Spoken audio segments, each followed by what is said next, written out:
The breaking news of this hour is that Iran State Television has just announced a ceasefire. Joining us now is Ambassador Wendy Sherman, former U.S. Deputy Secretary of State. She was the lead negotiator on the team that finalized the Iran deal with Secretary of State John Kerry in the Obama administration. Ambassador Sherman, thank you very much for joining us. And we just did get the breaking news that Iran State Television has announced a ceasefire. We still have nothing on a ceasefire from Israel. What do you make of the Iran State Television announcement? Well, look, a ceasefire is a good thing. We need the killing to stop. As Senator Kelly said, in many ways, President Trump was lit the match for this war, short as it was, in 2018 when he pulled out of the Joint Comprehensive Plan of Action, the Iran nuclear deal. And now he's playing firefighter, getting to a ceasefire with the good help of Qatar, I believe. And yes, I would like to hear from Israel that it's going to acknowledge and follow through on the ceasefire. It takes two to achieve a ceasefire, and we still have a long way to go to get from a ceasefire to a sustainable peace and a negotiation with Iran that gets us back to a place, a different place, because Iran is going to be in a different place than it was when we negotiated. So the reports tonight are that we do not know how much of the Iran nuclear program was destroyed, how much of it was preserved. We have no way of knowing that as of now. And so it seems if there is a ceasefire, and that includes no more bombs from Donald Trump, that the only option that the Trump administration has is, as you say, exactly the kind of negotiations that you and Senator and Secretary Kerry succeeded at with Iran. Well, I think Iran and Trita Parsi will have some insight in this as well.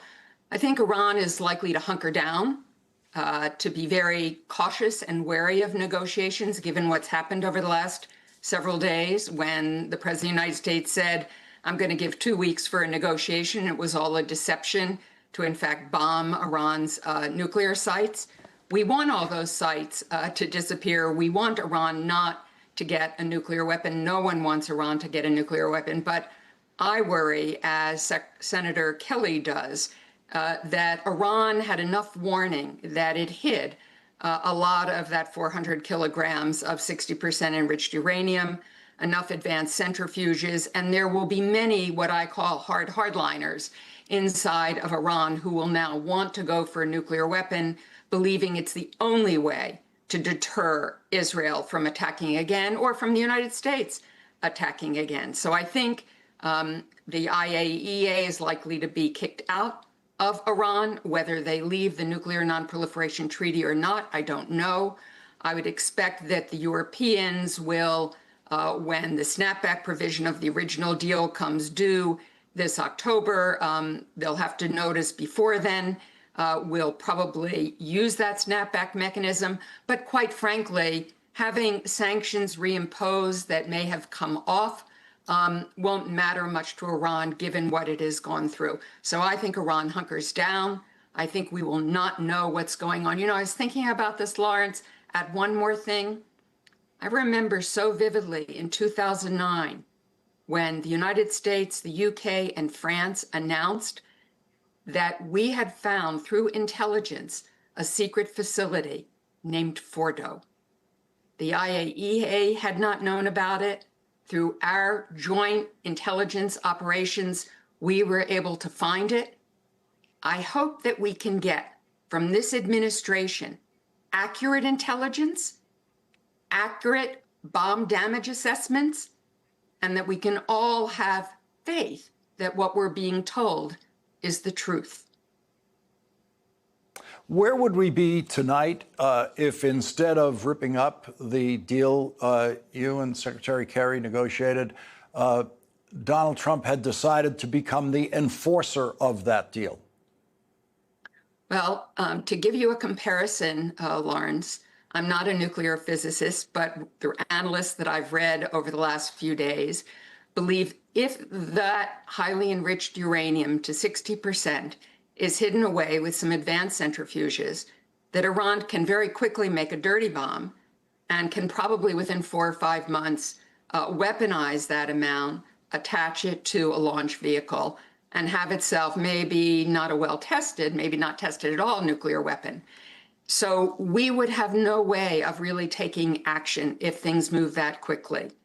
Under the Joint Comprehensive Plan of Action, we had at least a year till breakout. And during that year, the IAEA, as Senator Kelly said, had eyes on everything from the uranium that came out of the ground all the way through the process to see whether nothing had been covertly taken away. It came out the other side exactly as it had gone in terms of amounts and quantities. We had eyes on every part of the nuclear fuel cycle that Iran knows so well. You can't bomb away knowledge.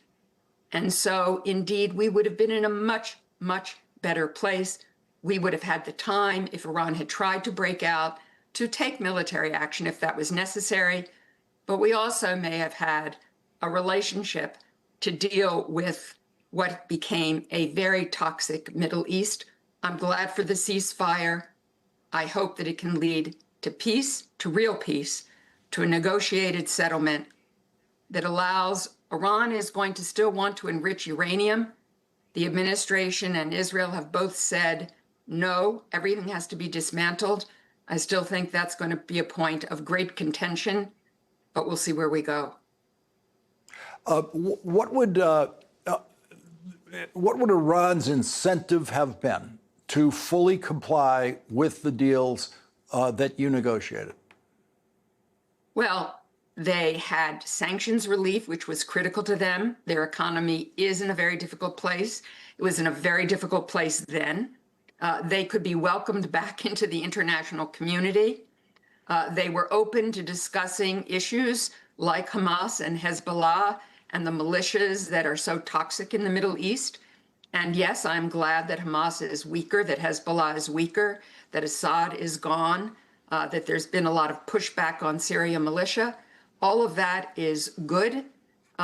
But indeed, I think we would have been in a very, very different place, and we wouldn't have gone through all of the death and destruction. And the last thing I would say that's really important for none of us to forget, we still don't have a negotiated agreement with Putin to stop his horrible and illegal invasion of Ukraine. We still don't have a ceasefire in Gaza. We still have Gazans who are starving, and we don't have the hostages returned to Israel, nor can we ensure Israel's security given the current situation. So there's a whole lot of work yet to be done. I know the president is hopeful for a Nobel Peace Prize, but it's going to take a lot more work for him to qualify, in my view. Former Ambassador Wendy Sherman, thank you very much for joining our live coverage of this continuing situation tonight. Thank you. Thank you, Lawrence.